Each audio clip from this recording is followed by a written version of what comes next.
오늘 성경 말씀은 빌립보서 2장 12절에서 18절까지입니다.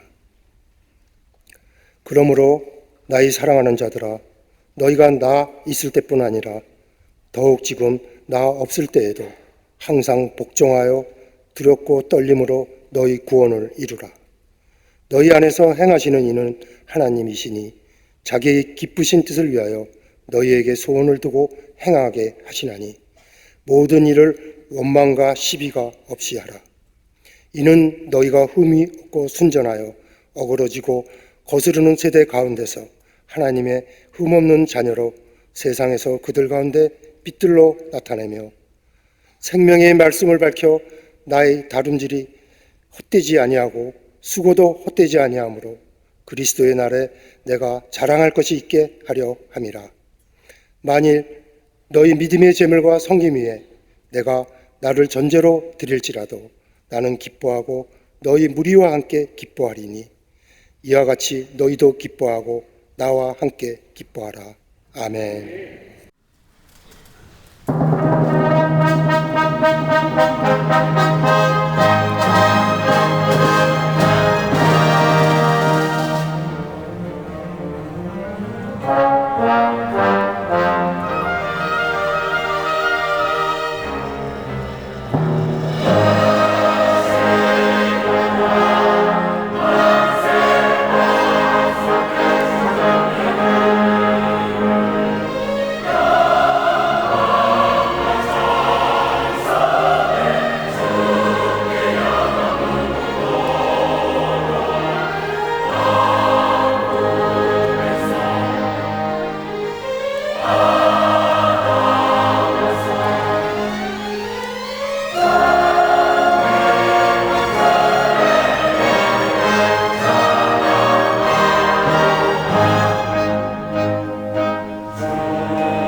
심리학자인 에릭 프롬이라고 하는 사람은 인간에겐 두 유형의 사람이 있다고 이야기합니다.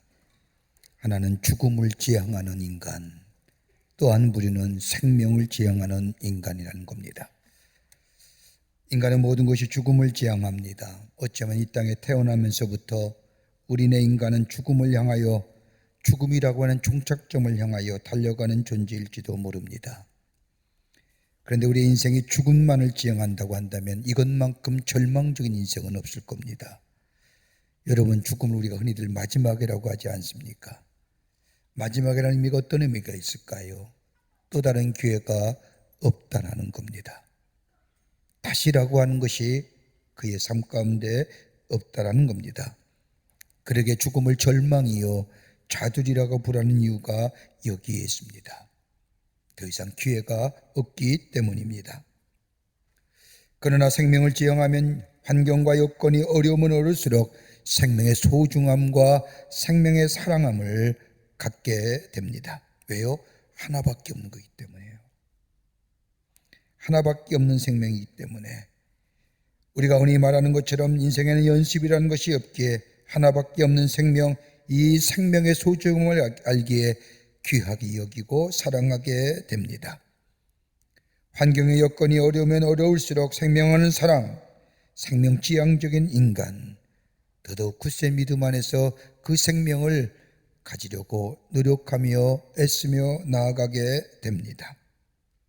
그러면서 에릭 프롬은 이야기하기를 무엇이 인간으로 하여금 생명지향적인 삶을 살게 하느냐라고 하는 이 물음에 그는 답하기를 하나님 안에 있을 때의 우리의 삶은 죽음지향적인 삶을 넘어서서 생명지향적인 인간의 삶으로 변화해 간다고 말합니다. 생명지향적인 인간입니다. 여기는 생명의 사랑하는 모습이요 생명을 정말로 가치 있게 생각하는 모습입니다. 여러분, 우리가 지식에 대한 관심이 많이 있습니다. 많이 알려고 노력하며 많이 배우려고 합니다. 근데 여러분, 우리가 흔히 지식에는 두 종류의 지식이 있습니다. 하나는 실증적인 지식이요, 또 하나는 계시적 지식입니다. 실증적 지식이란 우리가 배우고 숙도되어지고 경험되어진 것으로 이루어지는 knowledge, 이성적이며 논리적이며 과학적으로 우리의 경험에서 실증되어질 수 있는 것은 지식을 가리켜서 실증적 지식이라고 부릅니다. 그런데 또 하나의 지식이 있습니다. 계시적 지식입니다. 이성적으로 합리적으로 기납성으로 증명되지 않는 이 지식, 경험되지 않는 지식, 아무리 경험적으로 분석하고 따져보지만 증명되지 않는 지식을 가리켜서 계시적 지식이라고 얘기합니다. 여러분, 우리의 삶 가만히 보십시오. 경험이 참으로 많으면 많을수록 우리 안에 지식이 넘쳐납니다. 여러분, 경험이라고 하는 것, 곧 몸으로만 경험해야 되면 경험입니까? 여러분, 생각으로 경험하는 건 생각이 아닌가요? 경험이 아닌가요? 전에 생각지도 못했고 들어보지도 못한 이야기들을 다른 사람의 이야기를 들음으로써 경험하는 것. 여러분, 우리의 믿음의 생활도 마찬가지지 않을까요? 여러분, 내가 체험하고 내가 경험한 하나님이 그 하나님이십니까? 다른 사람이 체험하고 경험한 하나님은 아닙니까? 내가 체험하고 내가 은혜 받았던 이야기를 얘기하는 것보다 다른 사람이 받았던 은혜와 체험의 이야기를 들을 때마다 내게 더 큰 감동이 오는 것, 여러분, 어떤 이유일까요?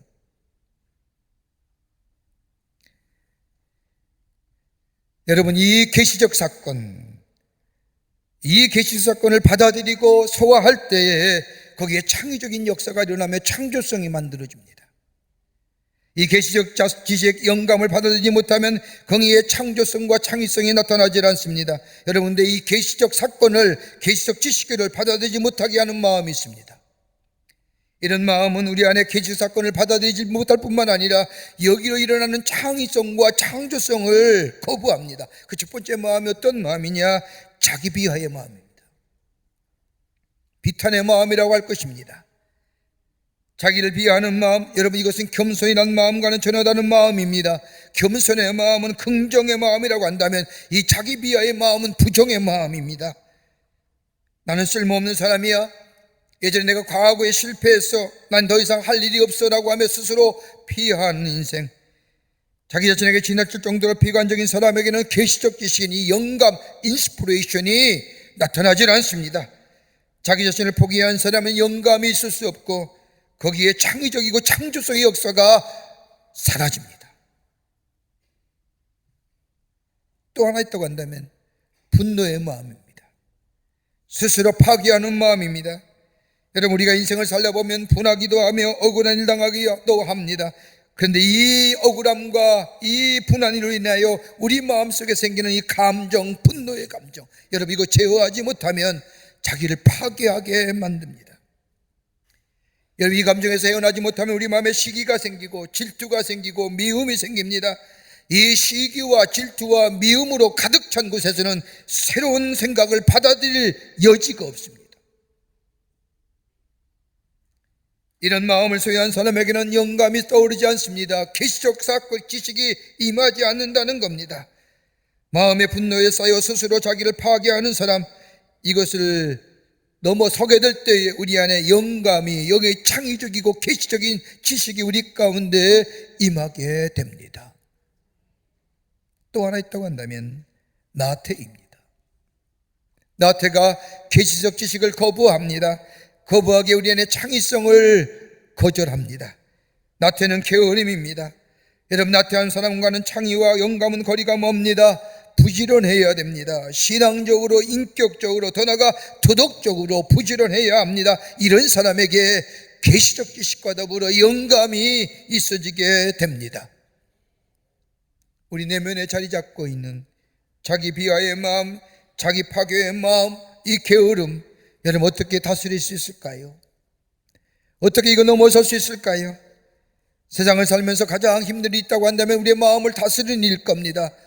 여러분, 내가 아무리 마음을 진정한다고 할 때 불쑥불쑥 일어나는 내 안에 이 분노의 마음, 좋지 못한 감정의 얘기, 자기 스스로를 파괴하는 이야기들, 내 속에 조용히 속삭이듯이 나를 무너뜨리는 이 부정의 마음들 어떻게 다스릴 수 있을까요? 흔히들 사람들은 이것을 넘어서기 위해서 명상, 요가, 나중에 마음의 수련, 갖가지 방법을 다 다스리려고 가지고 다스리려고 해보지만은 안 되지 않습니까? 이것도 해보고 저것도 해봅니다. 심지어 마음을 다스리고자 예수도 믿어보고 저 다른 종교에 기웃거리도 하지만은 우리의 마음 도무지 다스릴 수가 없습니다. 여러분, 마음은 어떤 걸까요? 우리의 전부입니다. 마음은 우리의 전인적인 겁니다. 여러분, 마음과 몸과 마음이 분리되어서 합니까? 아니지 않습니까? 내 마음이 생각하는 대로, 내 마음이 뜻하는 대로 내 행동으로 옮겨지는 것, 그러게 전인격적인 겁니다. 내 마음속에 생겨진 이 분노와 자기 비호와 자기 파괴와 나태와 게으름, 그래서 하나님의 계시적 사건을 거부하며 내 안에 창의성을 거부하는 것, 이거 어떻게 넘어설 수 있을까요? 바울은 빌립보서 2장 5절을 통하여 우리에게 그 문제 해결점을 얘기해 줍니다.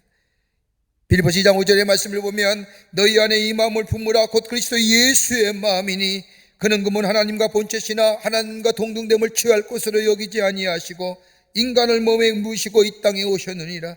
예수의 마음이 우리 안에 있을 때, 다른 말로 말하면 예수가 내 삶의 주인 되시어 내 안에 자정하여 계실 때에 우리 안에 불쑥불쑥 일어나는 이 이기적인 마음, 자기 분노의 마음, 파괴의 마음, 자기의 마음을 넘어서서 그 마음을 다스리며 그로 인하여 내 안에 창의적이고 계시적 지식을 가질 수 있다는 겁니다.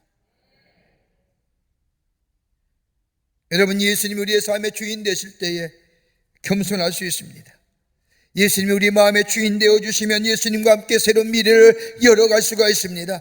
아무리 힘들고 어렵다 할지라도 예수 그리스도의 십자가의 은혜를 생각하면, 내 삶이 아무리 곤고하고 힘들다 할지라도 예수가 나의 길이 되어주시고 진리가 되어주시고 생명이 되심을 내가 믿고 예수와 함께 동행할 때에 아무리 절망과 좌절의 어두운 그림자가 우리를 막는다 할지라도 넘어서서 새로운 소망과 용기의 길을 걸어가게 됩니다.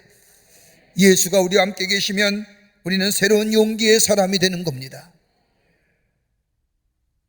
그런 우리들 향하여 오늘 바울은 말합니다. 너희의 구원을 이루라. 구원을 이루라고 합니다. 여러분, 우리가 다 구원받은 백성입니다. 근데 또다시 무슨 구원을 이루라고 하는 말일까요? 여러분, 이렇게 판문할지 모르지만 그리스도인의 삶은 구원지향적인 삶입니다. 내가 어떻게 구원받았습니까? 오늘도 구원받아야 됩니다. 내일도 구원받아야 됩니다. 구원의 완성을 향하여 나아가는 존재가 바로 우리 그리스도인의 삶입니다. 신학적으로 말하자면 내가 예수를 믿어 구원받았습니다. 예수의 십자가의 은혜, 누구든지 이의 이름을 부르는 자마다 구원을 얻는다고 하는 말씀처럼 예수의 이름을 부르며 예수가 나의 삶의 주인 되심을, 내를 죄를 위하여 십자가에 돌아가심을 고백함으로 구원받았습니다. 믿으십니까? 믿으십니까? 믿어야 됩니다. 믿는 자가 여기 온 겁니다. 의롭다함을 주셨습니다. 내가 의롭다는 것은 내가 도덕적으로 윤리적으로 의로운 것이 아니라 저 아브라함이 하나님을 믿음에 그를 의롭다 여기신 것처럼 우리가 예수를 믿음으로 말미암아 우리가 의로운 존재가 되었습니다. 상대적인 의의가 아니라 하나님이 주신 절대적인 의의입니다. 그것을 끝나는 것이 아니라 하나님의 말씀 따라 살게 됩니다. 기도함으로, 말씀을 묵상함으로, 주의 말씀에 순종함으로, 선한 일로 섬김과 나눔의 삶을 통하여 내 삶 속에 성화의 가정을 이루어 갑니다. 그래서 끝나는 것이 아니라 내가 예수님 앞에 다가섰을 때에, 마지막에 하나님의 심판대 자리에 섰을 때에 우리의 삶이 영화로운, 구원의 완성인 영화로운 존재가 됩니다. 이걸 지향해 나가는 겁니다. 지속적으로 구원의 완성을 향해 나아가는 존재입니다. 그러기에 그리스도의 삶이라고 하는 것은 구원 지향적 가치를 가진 삶, 이것이 바로 그리스도인의 삶입니다. 그런데 이 구원 지향적 가치의 삶, 이게 뭐냐? 오늘 성경의 말씀을 보면 하나님의 소원이라는 겁니다. 다른 사람을 위하여 복음을 전하고 예수 그리스도의 사랑을 전하며 내 삶 속에 예수의 섬김과 나눔의 모습을 통하여 하나님이 하나님 되심을 증거하는 삶도 좋지만은 가장 우리에게 바라고 원하는 삶이 있다고 한다면 우리의 삶이 구원의 완성을 향하여 구원 지향적 가치를 가진 삶, 이게 바로 하나님이 우리를 향한 소원이라는 겁니다. 그럴 때에, 하나님의 소원을 이루어갈 때에 우리의 삶을 통하여 그리스도의 날에, 마지막 날에 자랑거리가 되게 하신다고 오늘 우리에게 말씀해 주고 계십니다. 어떻게 하나님의 소원을 이루어 가는 삶, 구원 지향적 가치의 삶을 살아갈 수 있을까요? 오늘 본문의 말씀을 통해서 함께 말씀을 나누며 은혜 받기를 원합니다. 첫째는 하나님을 기쁘시게 하는 거예요. 하나님 기쁘시게 하는. 그리스도의 삶이 무엇이냐 말이에요. 하나님의 소원을 이루는 그리스도의 삶이 무엇이냐, 여러분, 이 질문에 정확하게 하나님의 거룩한 소원을 가진 자. 오늘 이 2장 13절 말씀을 보십시오. 너희 안에 행하신 이는 하나님이시니 자기의 기쁘신 뜻을 위하여 너희에게 소원을 두고 행하시니라. 여러분, 예수를 믿고 구원받은 사람은 누구에게나 하나님의 기쁘신 뜻을 위한 하나님의 거룩한 소원이 한 사람 한 사람에게 가지고 계신다는 겁니다. 여러분의 인생의 여정을 걸으면서 쉽게 넘어지고 쓰러질 때마다 나라는 존재 별거 아니구나, 나라는 존재 초라한 존재구나, 스스로 자기 비하하며 넘어지고 쓰러질 때가 얼마나 많습니까? 그러지 말라는 겁니다.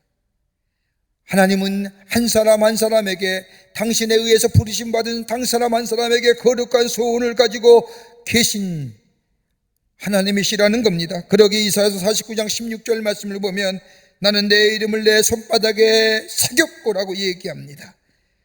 나 자신이 스스로 나에 대하여 실망한다 할지라도 우리 하나님은 나에 대하여 실망의 마음이 없다는 겁니다. 나는 나를 버려도 하나님은 절대로 나를 버리지 않는다는 겁니다. 왜요? 하나님이 소원이 내게 있기 때문입니다. 너희에게 소원을 두고 행하신다고 하십니다. 여기서 행한다는 것은 에너지입니다. 하나님이 행하시는 것을 얘기합니다. 하나님이 우리에게 소원을 두고 나만 내버려 두는 것이 아니라 내 속에 역사하시어 하나님의 거룩한 소원을 이루어 가신다는 겁니다. 내가 못하는 것 하나님이 하십니다. 내가 버리지 못할 때 하나님이 버리게 하십니다. 내가 겸손하지 못할 때 하나님이 나를 겸손케 하십니다. 내가 사랑하지 못할 때 하나님이 나를 사랑하게 만드십니다. 내가 하는 것이 아니라 하나님이 일하신다는 겁니다. 왜요? 하나님의 소원이 나를 통하여 하시고자 했기 때문입니다. 이것이 하나님의 뜻이라는 겁니다. 하나님과 내 뜻이 일치가 되면 거기에 온전히 구원을 이룰 뿐만 아니라 그 삶 속을 통하여 나 자신의 삶을 통하여 예수 그리스도의 복음의 역사가 증거될 뿐만 아니라 많은 자들에게, 저 어둠 가운데 있는 자들에게 빛된 존재로, 저 생명력이 일어가는 곳에 소금 같은 생명의 역사를 집어넣는 존재로 선한 영향력, 다시 말하여 복음의 증인된 삶, 예수 그리스도를 증거하는 삶으로 살아가게 만드신다는 겁니다. 이것이 하나님의 소원이에요. 왜 우리를 부르셨을까요? 우리에게 축복해 주시는 거 어디 있을까요? 여러분, 우리에게 왜 하나님이 축복해 주실까요? 내가 축복 주심의 그 모습을 통하여 나를 통하여 하나님의 증거되고 복음이 증거되는 역사를 위해서입니다.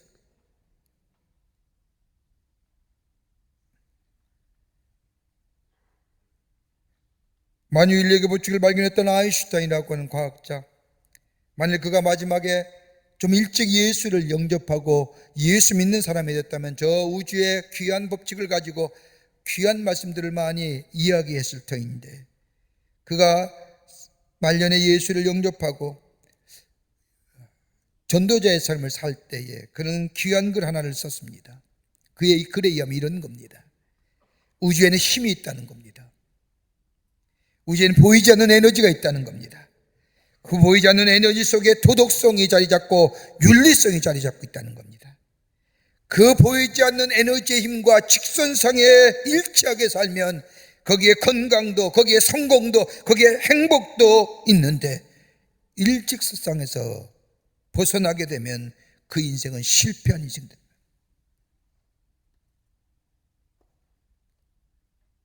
우리가 신앙적으로 하나님과의 일치되는 사람, 하나님의 뜻이 나의 뜻이 되어 이 땅에 살아가는 삶, 거기에 삶의 의미가 있고 그 삶을 통하여 하나님의 역사가 증거되며 그 일직선상에 있는 그 하나님과의 관계 속에 내 삶 속에 하나님 주신 축복과 은혜가 넘쳐나는 삶, 그러나 하나님과의 나와의 벗어나는 인생 될 때에 그 인생은 실패할 수밖에 없는 인생.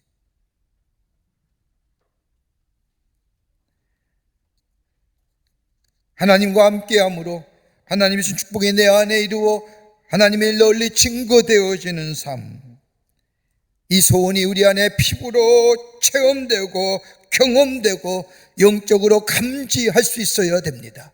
그러기에 바울은 깨어있으라고 얘기하는 겁니다. 영적인 민감성을 가지고 살아야 된다고 하는 겁니다. 때로는 깊은 기도의 자리, 말씀이 묵상하는 자리, 선포되어오는 말씀을 통하여 하나님의 말씀을 듣는 자, 깨어있는 자, 이럴 때에 하나님의 소원이 우리 안에 감지될 뿐만 아니라 그로 인하여 하나님이 기뻐하시는 삶으로 살아가는 복된 인생이 됩니다. 이것이 하나님의 소원을 아는 자예요. 두 번째는 바울은 두렵고 떨리는 마음으로 구원을 이루어가라고 말합니다. 오늘 12절 후반부의 말씀을 보면 항상 복종하여 두렵고 떨림으로 너희의 구원을 이루라고 합니다. 여러분, 복종하고 여러분 두렵고 떨리는 마음이 어떤 마음일까요? 어떤 것으로 한 단어로 이야기하고 설명할 수 있을까요? 경건함입니다.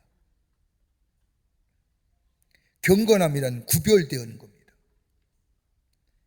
하나님과 매일매일 교제하며 하나님과 매일매일 잊지 않고 하나님과 함께 동행하며 하나님의 말씀으로 기도의 생활로 하나님과의 교제하는 영적 교제가 있었을 때 우리 안에 드러나는 삶이 뭐냐? 경건의 삶, 구별되어지는 삶.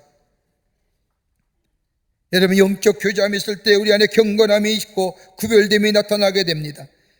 그 경건이란 삶, 하나님과 교제하는 게 나타나게 될 때에 거기에 삶의 원칙이 생기고 삶의 원칙일 뿐만 아니라 가야 할 길과 해야 할 일이 생각나게 되며 거기에 우리의 삶의 기초가 기준이 생기고 도덕과 윤리가 생기는, 이걸 가리켜 그리스도인의 삶의 가치가 어디서 나와요? 경건에서 나오는 거예요.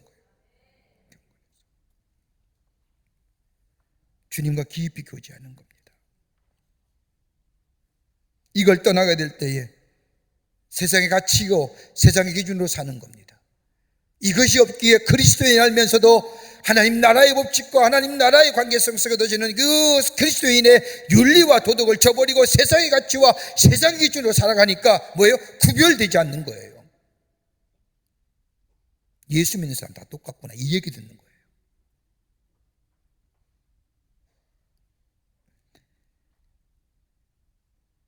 그 하나님의 말씀에 복종하라는 겁니다. 두렵고 떨리는 마음으로 구원을 이루어가라는 겁니다.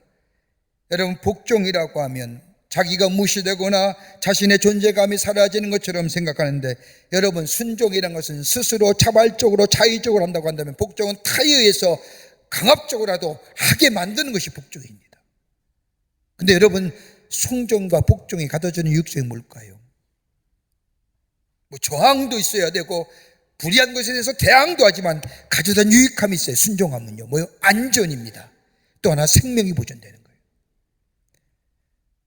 여러분 밖에 보세요. 우리가 도로를 건널 때에 신호등 보고 있잖아요. 신호등이 뭐예요? 파란불이 됐을 때 건너는 거예요. 빨간불 때 걸으면 뭐예요? 죽어요. 파란불이 건너질 때 거기에 안전이 있고 거기에 생명이 있는 거예요. 순종하게 될 때에 하나님의 말씀에 따라 살게 될 때에 비록 내 삶에 참으로 힘든 말씀이지만 그 말씀이 하나님이 내게 주신 말씀, 구원받은 우리에게 주시는 하나님의 말씀으로 받아들이고 내 삶 속에 순종하고 아니면 내가 쳐서 복종하며 그 말씀 따라 살아갈 때 뭐가 있어요? 안전이 있습니다. 생명이 보장됩니다. 그러게 신명기 30장 2절 말씀을 보세요. 2절 이하의 말씀을 보면 모세가 이스라엘 백성에게 말씀합니다. 너와 내 자손이 내 하나님 여호와께로 돌아와 내가 오늘날 내게 명하는 것을 온전히 따라서 마음을 다하고 성품을 다하여 여호와의 말씀에 순종하면, 그 다음에 뭐예요? 6절 말씀에 와서 너로 생명을 얻게 하실 것이니라. 생명은 역사예요. 여기에 기쁨이 있고 여기에 만족이 있습니다. 여기에 행복이 넘쳐난 삶이 됩니다. 물질이 많아서 세상적인 지위가 많아서 사람들에게 많이 존경받아서 복된 인생이 아니라 하나님의 말씀에 순종하는 것, 더 나아가 내가 나를 쳐서 그 말씀에 복종케 하게 될 때에 거기에 참된 생명이 있고 거기에 복된 인생으로 살아가는, 그래서 선한 영향을 미치는 존재가 됩니다. 그러게 하나님 말씀에는 교훈이 있는 거예요. 교훈이란 우리가 이 땅을 살아가며 하나님의 창조하신 창조의 행복을 따라가는 길이 무엇인가를 가르쳐주는 매뉴얼이 있는 거예요. 매뉴얼만 있는 것이 아닙니다. 잘못된 것에 대한 책망이 있습니다. 바르게 가는 길을 알려줍니다. 잘못된 것만 말씀하시는 것이 아니라 바른 것이 어떤 것인가를 말씀으로 깨닫게 해주십니다. 배워야 할 것과 배우지 말아야 할 것, 가져야 할 것과 가지 말아야 할 것, 품어야 할 것과 버려야 할 것, 가까이 할 것과 멀리 해야 할 것, 사랑해야 할 것과 미워해야 할 것을 분별하게 하시는 것이 하나님의 말씀입니다. 그 말씀에 순종, 너가서 복종하라는 거예요. 왜요? 선한 일을 하는 능력이 거기서 나오기 때문입니다. 그러기에 하나님의 말씀에 두렵고 복떨림으로 복종하라고 말씀합니다. 여러분, 두려움에는 두 가지의 두려움이 있지요. 크게 두 가지입니다. 하나는 죄로 인한 두려움입니다. 죄지면 진노가 있지요. 죄지면 형벌이 있지요. 죄로 인하여 얻어지는 두려움, 또 하나 있다고 하면 사랑에서 오는 두려움입니다. 여러분, 귀한 사랑에서 오는 두려움, 사랑받기에 또한 사랑받기에 두려움이 있습니다. 왜요? 사랑엔 책임성이 동반되기 때문입니다. 왜 지금의 천박한 사랑이 됐으면 아십니까? 사랑엔 책임지지 않으려고 하는 거예요. 사랑은 말하지만 책임이 결여되어 있기에 그 사랑이 천박해진 겁니다. 사랑이라는 말은 많이 하지만 책임이 결연되어 있는 사랑, 하나님 우리를 사랑하십니다. 왜 그 사랑이 귀한 사랑이고 그 사랑을 들을 때마다 내 마음에 두려움이 있는 줄 아십니까? 우리 하나님은 사랑한다고 말씀하시며 책임지시기 때문에, 하나님을 향하여 사랑한다고 고백한다면 거기에 책임성이 뒤따라와야죠. 바울이 두렵고 떨림이란 용어 속에는 사랑에서 오는 두려움입니다. 조심스러운 경건함, 소중한 모습으로 구원을 이루어 가라는 겁니다. 그럴 때에 그 구원은 값싼 구원이 아니라 값비싼, 가장 고귀하고 가치 있는 구원이다. 그 구원을 얻은 사람은 왜 존귀한 존재가 되는 거예요.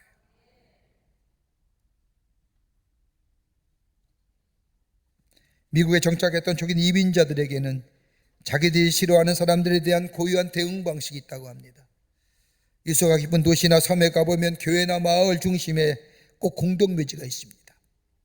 사람들이 묻혀있는 묘지에 가보면 세월이 오래되었음에도 불구하고 아직도 묘비의 비문들이 생생하게 보존되어 있음을 봅니다. 이렇게 읽을 때마다 아, 이 사람이 그때 태어났구나, 몇 살에 죽었구나, 그렇게 알 수가 있습니다.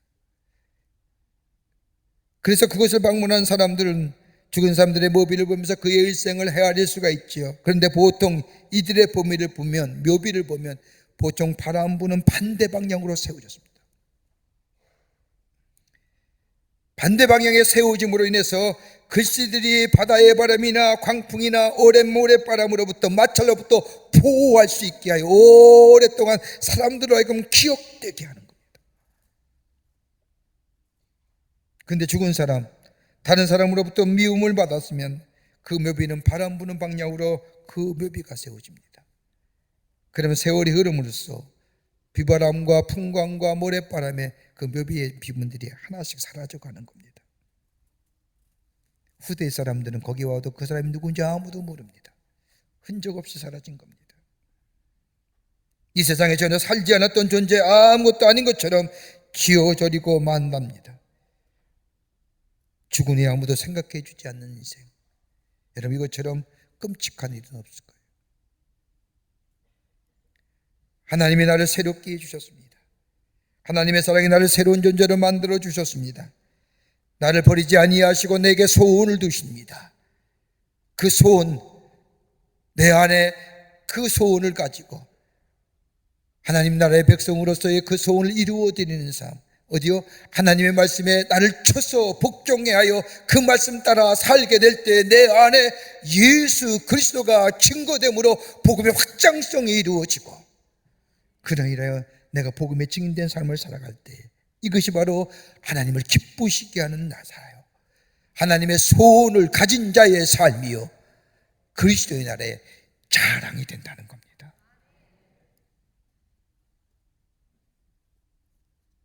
끝으로 원망과 시비가 없이 하라고 말씀하십니다. 원망과 시비 없이 하나님의 소원을 이루어가라고 말씀하십니다. 2장 14절과 15절의 말씀을 보면 모든 일에 원망과 시비 없이 하라. 이는 너희가 흠이 없고 순전하여 어그러지고 거스리는 세대 가운데서 하나님의 흠없는 자녀로 세상에서 그들 가운데 빛들로 나타내며, 좀 쉽게 설명하자면 하나님의 자녀로서, 구원받은 자녀로서 세상 가운데 흠이 없는 자녀로 세상 속에서 빛을 나타나기 위해서는 하나님의 일을 할 때에 원망과 시비 없이 하라는 거예요. 하나님의 소원을 원망과 시비 없이 이루어 나아갈 때에 저 어두운 세상에 빛된 자므로, 저 생명이 없는 곳에 생명력을 제공하는 삶으로 살아가기 위해서는 믿음 안에서 원망 없이 해야 된다는 겁니다. 불평함이 없어야 된다는 겁니다. 여러분, 사람에 대해 원망하고 불평하게 되면 결국 하나님께로 원망과 불평이 올라갑니다. 가만 보세요. 지금의 생활에 만족함이 없는 사람이 불평하는 겁니다. 원망하는 겁니다. 불평이 원망을 낳고 원망이 미래의 걸음을 멈추게 하는 거예요.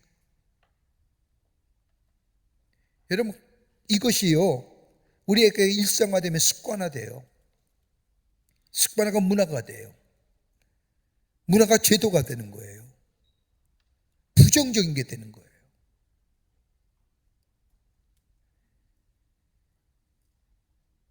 원망과 불평이 우리의 입에 있을 때 그것이 습관화되고 그것이 태도가 되고 그것이 나중에 삶의 기준이 되면 그 사람은요 부정적인 사람으로 남을 수밖에 없는 거예요. 가만 보세요. 원망하는 사람들이요 늘 원망해요. 꼭 불평하는 사람은 그 사람은 꼭 불평만 해요. 좋은 얘기 달지 입하지 열지 않아요. 좋은 일에 있음에도 불구하고. 여러분, 이스라엘 백성의 광야의 40년 생활을 보세요. 원망과 불평의 걸음 아닙니까? 하나님이 지키시고 인도하시고 때마다 시마다 베푸신 하나님의 은혜가 저들 가운데 있어서 저들의 걸음, 비록 넉넉진 않고 풍요롭진 않지만 먹을 거 입을 거 하나님이 주시고 허락해 주셔서 저들의 광야에 40년을 걷잖아요. 근데 조금만 없으면 뭐예요? 없다 불평하는 거예요. 원망과 불평이 습관화되고 문화화된 거예요. 저들 다 죽잖아요. 광야에서 다 죽고요. 그 가운데서도 하나님의 말씀을 믿고 따라갔던 여호수아와 갈렙만 두 사람만이 가나안 땅에 들어가요.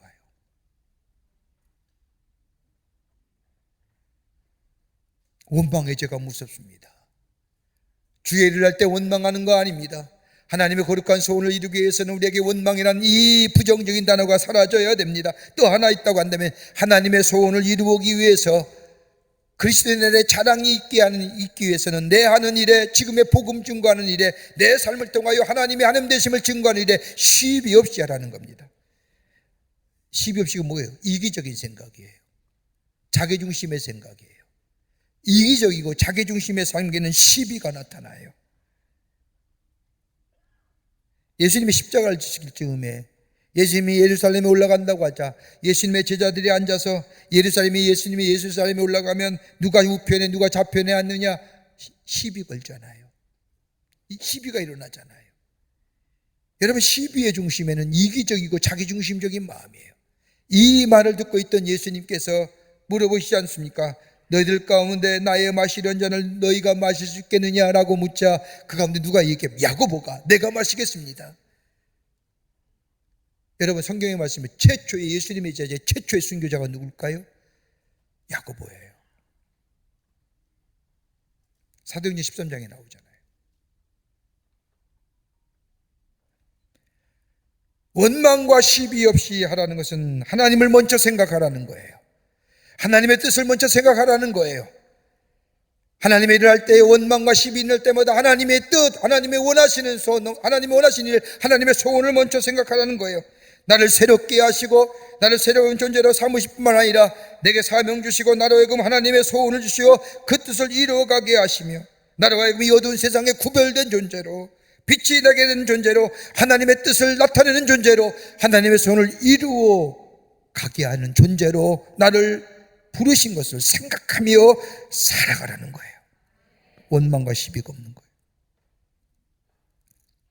여러분, 순종하면 적응하기가 쉬워요. 하나님의 말씀에 순종하면 하나님의 사람으로 쉽게 살아가요. 하나님의 말씀에 순종하면 거기에 헌신과 희생이 있게 되고 헌신과 희생이 있게 되면 거기에 온전한 구원의 역사가 일어나요. 순종한다고 보다는 복종한다. 아니, 내 이성적으로, 내 합리성으로, 내 귀납성으로 도무지 이해가 안 되다고 거절하니까 말씀 따라 살아가는 게 어려운 거예요. 그러나 순종하는 거예요. 잘한대요. 바울이 고백처럼 나를 쳐서 복종케 하는 거예요.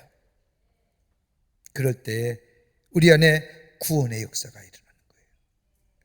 그리고 그리스도의 날에 자랑이 되게 하시는 겁니다. 그리고 오늘 말씀은 너희에게 하나님의 소원이 구원 지향적 가치의 삶, 계속해서 구원을 이루어가라는 겁니다. 두렵고 떨리는 마음으로 원망과 시비 없이 하며 하나님을 기쁘시게 하며 그럴 때에 복음의 역사가 증거되고 하나님의 부르심의 뜻을 이루어 나갈 뿐만 아니라 그로 인하여 내 이 땅의 삶에 하나님이 주시는 신령한 축복을 누릴 뿐만 아니라 마지막 날에 저 그리스도의 날에 그리스도의 앞에 섰을 때에 하나님의 자랑거리가 된다는 거예요. 이러한 은혜가, 이러한 귀한 축복이 오늘 여러분과 저 가운데 있어지기를 주의 이름으로 축원합니다.